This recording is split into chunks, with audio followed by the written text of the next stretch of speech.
नमस्कार विद्यार्थी मित्रांनो. आजपासून आपण नवीन सिरीज चालू करणार आहोत, जी की DYBA compulsory English exploring new horizons which is a book for 6th semester. आणि ही सावित्रीबाई फुले पुणे विद्यापीठ यांच्या अभ्यासक्रमानुसार आणि त्याचसोबत 2019 पॅटर्नचा म्हणजेच हा लास्ट ही बॅच असणार आहे.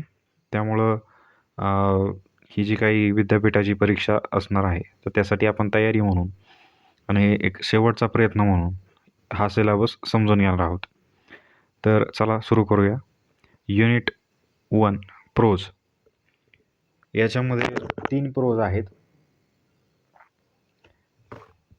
त्यातले पहिले आहे Shakespeare's sister, Virginia wolf.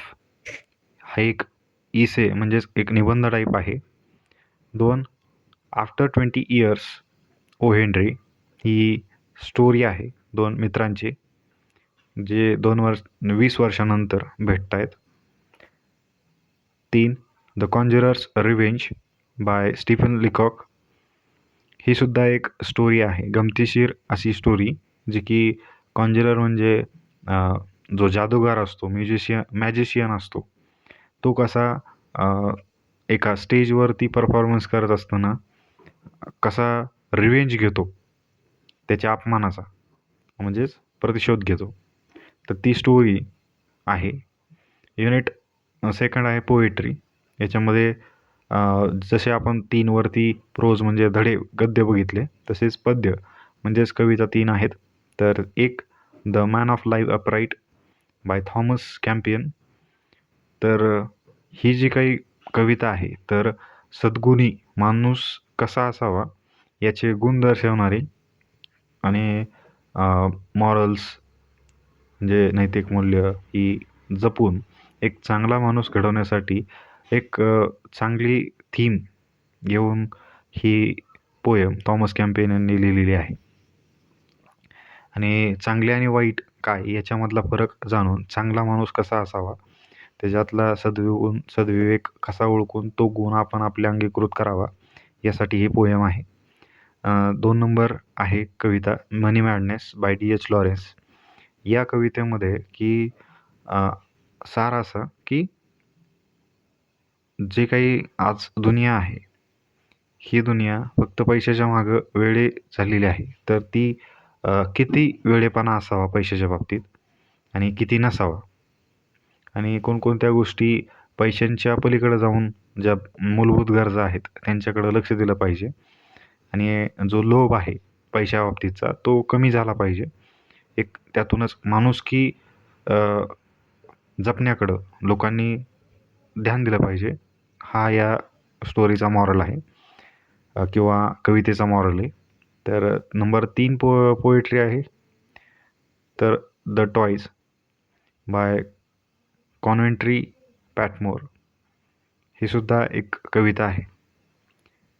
Unit 3 grammar. त्यातला एक ग्रामर हा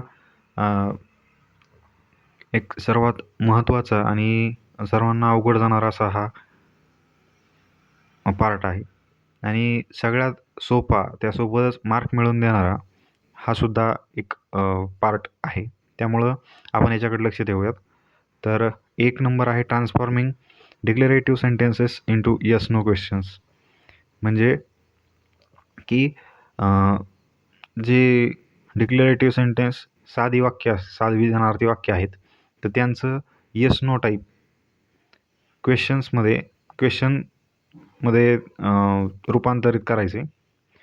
साध्या विधानार्थी वाक्याला, सिंपल वाक्याला येस नो टाईप क्वेश्चन बनेल अशा प्रकारे ते ॲडजस्ट करायचे. नंबर 2 आहे transforming declarative sentence in WH questions. Questions हे 2 प्रकारे बनवता येतात, जे की WH क्वेश्चन आणि यस नो टाईप क्वेश्चन म्हणजे वर्बल क्वेश्चन्स असतात, ज्याची सुरुवात what, why, when, where, which, how many, whom याने सुरुवात होते. असे हे WH questions. Number 3, transforming positive imperative sentences into negative imperatives. इम्पेरेटिव्हमध्ये आज्ञार्थी वाक्य. याच्यामध्ये आहेत की जे डिक्लेरेटिव्ह, नंतर इंट्रोगेटिव्ह, इम्पेरेटिव्ह, असे जे काही एक्सक्लेमेटरी, हे जे काही वाक्याचे प्रकार आहेत आणि त्यासोबत प्रश्नाचे प्रकार आहेत. हे आपल्याला 2 याच्यामध्ये आहेत, दिलेले आहेत. फक्त ते साध्या वाक्याचं तुम्हाला प्रश्नामध्ये कन्व्हर्जन करता येते का, त्या वाक्याचं रूपांतर करता येते का, हे याच्यामध्ये तपासलं गेलं आहे. की तुम्हाला कमीत कमी प्रश्नपत्रिका बनवता आली पाहिजे आणि तुम्ही जी प्रश्नपत्रिका सोडवताय तर त्याच्यामध्ये विचारले गेलेले प्रश्न कसे बनतात याची आयडिया तुम्हाला या ग्रामरच्या पार्टमध्ये 6 सेमिस्टरच्या शिकायला मिळणार आहे. तर युनिट 4मध्ये आहे रायटिंग ईमेल्स. आता writing email using graph and charts, dialogue writing, हे जे काय रायटिंग स्किल आहे हे तुम्हाला ईमेल रायटिंग लिहिता आलं पाहिजे. की आता सगळी डिजिटल दुनिया झाली तर डिजिटल दुनियामध्ये तुम्हाला हे स्किल येणं गरजेचं आहे, ईमेल रायटिंग. नंतर युजिंग ग्राफ्स अँड चार्ट्स, जेवढे काही रिपोर्ट्स असतात, नंतर बजेट जे असतं त्यासोबतच तुम्हाला प्रेझेंटेशन द्यावे लागतात कंपनीमध्ये. तर ते कमीत कमी शब्दामध्ये आणि ग्राफ आणि चार्ट्सच्या माध्यमातून जर तुम्ही मांडलं तर ती कमीत कमी शब्दामध्ये आणि कमीत कमी जागेमध्ये ते तुम्ही एक प्रभावीपणे मांडू शकता. म्हणून यांचा ग्राफ आणि चार्टचा वापर करणं सुद्धा गरजेचं आहे प्रेझेंटेशनमध्ये. तर ते तुम्हाला कसं वापरायचं हे याच्यामध्ये शिकायला मिळणार आहे. डायलॉग रायटिंग, डायलॉग हा ॲक्च्युली बोलला जातो, परंतु आपण लेखी परीक्षा देत असताना डायलॉग लिहितासुद्धा आला पाहिजे. आणि आपण जे काही मूव्हीज किंवा शॉर्ट फिल्म्स बघतो तर त्याचीसुद्धा डायलॉग रायटिंग केलेली जाते, स्क्रिप्ट बनवली जाते. त्याच्यामध्ये स्क्रिप्ट रायटिंग म्हणून आपल्याला एक प्रोफेशन असतं आणि तेच आपल्याला खूप मोठा कार्यक्रम घ्यायचा, त्याचा थोडक्यात सार सांगायचा म्हणून आपण डायलॉग रायटिंगसुद्धा एक स्किल स्वतःमध्ये डेव्हलप केलं पाहिजे. तर ते आपण ह्याच्यामध्ये शिकणार आहेत. आणि युनिट 5मध्ये soft skills and employability skills. Soft skill हे जे काय आहेत, तर सॉफ्ट म्हणजे मऊ आणि स्किल म्हणजे कौशल्य. मऊ कौशल्य अशा प्रकारचे असं काही त्याचा अर्थ न घेता, तर असे कौशल्य ज्याच्यामधून आपण म्हणजे ते स्किल आपल्यामध्ये काढून बाजूला वस्तूसारखे आपल्या एखादे पुस्तक असेल किंवा वही असेल, पेन असेल, याच्यासारखं ते काढून दाखवता येणार नाही. जसं की ऑक्सिजन हवेतला आहे, तर तो सेपरेट काढून दाखवता येणार नाही. अशा प्रकारचे हे सॉफ्ट स्किल आपल्या व्यक्तिमत्वामध्ये, जसे की stress management, motivation, positive attitude, goal setting, adaptability skill, त्यासोबत लिडरशिप आहे, कॉन्फिडन्स आहे, हे दाखवता येणार नाही. बरोबर. हे एक काढून स्पेसिफिक बाजूला असं दाखवू शकत नाही की ही अशी वस्तू आहे आणि त्याला सॉफ्ट स्किल म्हणतात. ती एखाद्या व्यक्तिमत्वामध्ये आपल्याला जाणवते की लिडरशिप आहे. ती कौशल्य प्रभावीपणे गोष्टी, माणसं जोडण्यासाठी, इन्फ्लुअन्स करण्यासाठी गरजेचे असतात. आणि आजच्या काळामध्ये या सॉफ्ट स्किलला अत्यंत खूप असे गरज निर्माण झालेली आहे.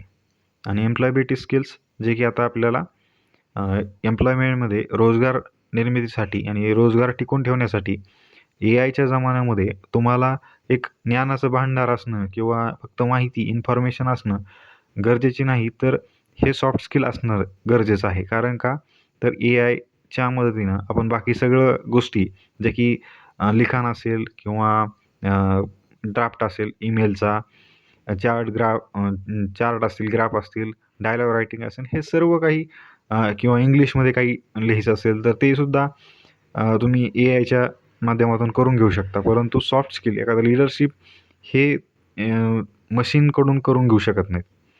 त्यामुळं स्ट्रेस मॅनेजमेंट येणं हे स्वाभाविक गोष्ट आहे मनुष्याला. ती कशी करायची, जे की वैयक्तिक आपण प्रोफेशनल आणि इंडिव्हिज्युअल लेवलवरती सुद्धा ही हँडल करत असतो. म्हणून माणसामध्ये स्ट्रेस मॅनेजमेंट, टेन्शन, ताणतणाव व्यवस्थापन कसं करायचं याची ते एक कौशल्य आहे, सॉफ्ट स्किल म्हणून आहे. तर ते सुद्धा आपण कसं आत्मसात करू याच्याबद्दल आपण माहिती बघणार आहे. मोटिवेशन आणि पॉझिटिव्ह ॲटिट्यूड. एखादं काम करत असताना आपण म्हणजे एखादी गोष्ट आवडत असेल, एखादी गोष्ट आपल्याला इंटरेस्ट असेल, तर ती गोष्ट आपण 1 दिवस, 2 दिवस, 4 दिवस एखाद्या प्रकारची भाजी खाऊ शकतो. म्हणजे एखादी हॉबी करू शकतो. म्हणजे शेतामध्ये काम असेल किंवा फिरणं असेल, ती थोडे दिवस आपण करू, बरोबर. पण जास्त दिवस करू शकणार नाही. त्यामुळं त्याला मोटिवेशन, जे की सेल्फ मोटिवेशन गरजेचं आहे आणि पॉझिटिव्ह ॲटिट्यूड आपण करू. जसं की आपण बघतो की दशरथ मांझीने संपूर्ण त्याचा जो काही पर्वत होता, तर तो तोडून तिथून रस्ता बनवला. अशा प्रकारचा त्याचा पॉझिटिव्ह ॲटिट्यूड होता, की मी काहीतरी करून दाखवेलच. तो रस्ता मला या डोंगराच्या पलीकडे जाणारा दिसतोय. तर तो त्याला ते ज्या गोष्टी नकोशा होत्या, तर त्या गोष्टी त्यांनी काढल्या बाजूला. मोठमोठाले दगडं बाजूला केले आणि त्याचा तो रस्ता बनवला. तो त्याचा पॉझिटिव्ह ॲटिट्यूड होता. त्याला मोटिवेशन होतं. गोल सेटिंग, त्यांनी ते गोल ठरवलं, की मला काय करायचं आहे. त्याशिवाय त्यांनी कामाला सुरुवात केली नाही आणि काम पूर्ण झाल्याच्यानंतर त्याचं ते जे काही गोल होतं, ध्येय होतं, ते साध्य झालं. ॲडॅप्टेबिलिटी स्किल्स, जशी परिस्थितीनुकूल बदलावं लागतं, की माणूस जेव्हा उत्क्रांतीच्या सुरुवातीला हा जंगलांमध्ये राहायचा, कपडे नाही, काही नाही, हे असंच जीवन होतं. नंतर त्याने साल गुंडाळली आपल्या अंगावरती. नंतर थंडी वाजायला लागली. जे काही ऋतू बदलत होते, त्याप्रमाणे त्याने उबदार असे कपडे घालायला सुरुवात केली. नंतर असे पावसाळ्यात रेनकोट, असं हळू-हळू तो बदलत गेला. जशी परिस्थिती असेल, आता आपण जरी का हिमालयात गेलो, तर तिथं बर्फ असतो, थंडी असते खूप. तिथं आपण टी शर्टवर राहू शकत नाही. तर आपण तिथं काय करतो, तर उबदार असे कपडे, जॅकेट हे घालतो, ज्याने की ज्यामुळं आपण थंडीपासून वाचू शकू. बरोबर. तर त्यामुळं ते अडॅप्ट करणं, परिस्थितीनुकूल आपण बदलणं, हे सुद्धा गरजेचं आहे. नाहीतर आपण आजही जर प्रत्येक गोष्ट लिखाणातून करत बसलो, तर एआयच्या जमान्यामध्ये आपण कुठंतरी मागं राहू. बरोबर. जी गोष्ट सोप्यातली सोप्यात होऊन जाते, तर त्याला इतका वेळ लावणं पण चुकीचं आहे. म्हणून ज्या गोष्टी आहेत त्याप्रमाणे अडॅप्ट करायच्या आणि आपण मग मागं कुठं नाही राहिलं पाहिजे. तर आपण टेक्नॉलॉजी कशी वापरायची, एआय कसं वापरायचं, ChatGPT कसं वापरायचं, हे शिकून घेतलं पाहिजे. त्याचा वापर पुरेपूर करायचा आणि त्याच्या पलीकडे जाऊन ज्या गोष्टी ते एआय करू शकत नाही, ते आपण करायला शिकलं पाहिजे. आणि येणारं जग हे डिजिटल आणि एआयच्या पुढचं जग असणार आहे. तर रोबोटिक्सचं, या नवीन-नवीन गोष्टी, टेक्नॉलॉजीज डेव्हलप होतील, तर त्याच्यावरती जे काही त्याचं नॉलेज आहे, त्याला हँडल कसं करायचं त्या टेक्नॉलॉजीला, हे आपल्याला असणं गरजेचं आहे. पुढं बघूया. इथंच थांबूया आज आणि पुढल्या लेक्चरमध्ये पुढं बघूया.